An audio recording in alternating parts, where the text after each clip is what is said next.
This segment of the news is brought to you by Desert View Hospital, providing emergency medical care around the clock at 360 South Lola Lane. Learn more at desertviewhospital.com. Physicians are not employees or agents of this hospital. News is also brought to you by Smitty's Cards and Coins. Would you like to know what your collectibles are worth? Come by 2281 Postal Road, Unit 4, across from the post office.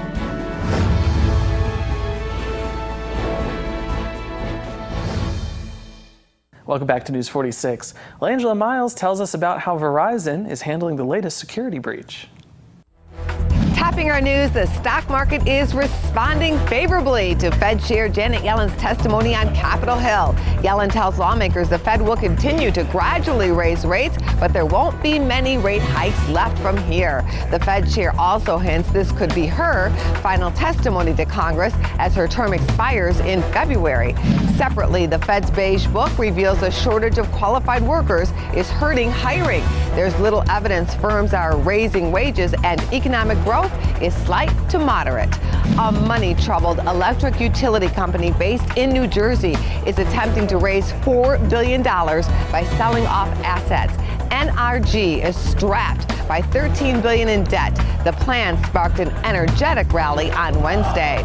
Verizon is downplaying a security breach that hit millions of customer accounts. Verizon executives say an employee at one of its vendors left accounts on an unsecured Amazon server.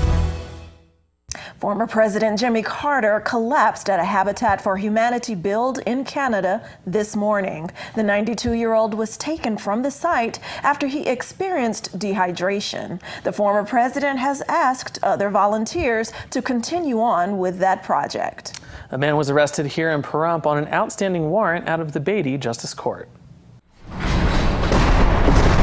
The Nye County Sheriff's Office has charged Timothy Smith with possession, receiving, and transference of a stolen vehicle, possession of burglary tools, buying, possessing, receiving stolen property. On July 7th, the Nye County Sheriff's Office was informed by an anonymous caller that Timothy Smith was currently residing at a residence on Kellogg Avenue. A warrant and status check returned with Timothy Smith having a confirmed nationwide warrant out of the Justice Court of the Beatty Township. Deputies arrived at the address and made contact with Timothy Smith. Smith was advised of his nationwide warrant and taken into custody without incident. Timothy Smith was transported to the Nye County Detention Center and booked on the mentioned charges.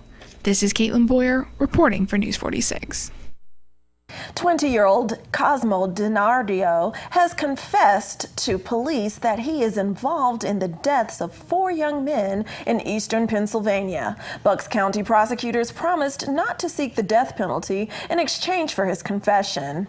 DiNardo gave information to investigators on how to locate the bodies. He refused to say, though, to police whether he is the one who actually killed those victims. DiNardo was arrested after police located the body of one of the missing men on his parents' property. There are also other human remains that have been located in a 12-foot deep grave there. Well, with home ownership at its lowest level since 1965, millennials figure heavily into that equation. But in today's Angie's List report, we see that not everyone from that generation is content just paying rent, and many have embraced home remodeling.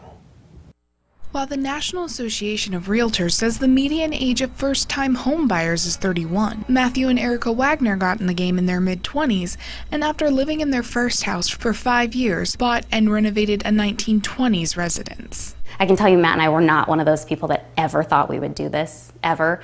And we had friends that renovated a home, and so we got to see kind of what they were doing. Before jumping in, the couple with 2 kids made sure that the numbers made sense.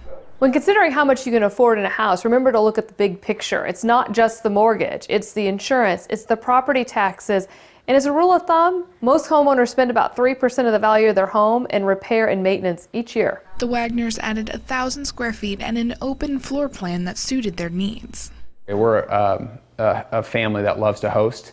And so having the ability to have, 20, 30 people in one room, we absolutely love. The couple did what they could, but knew when to go with a pro. If you don't really know what you're doing, I And Matt and I both, I mean, we just wanted to go the route where we hired someone because that's what their expertise is. The remodel brought some cross-generational pride from Matthew's 92-year-old grandfather who visited throughout construction. He said, I'm so proud that you're so proud that you've made this a home.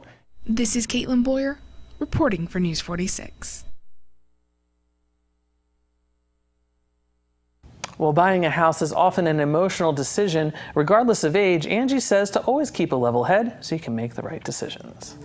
And stay tuned to News 46. We're giving you all the latest news straight from Hollywood just ahead.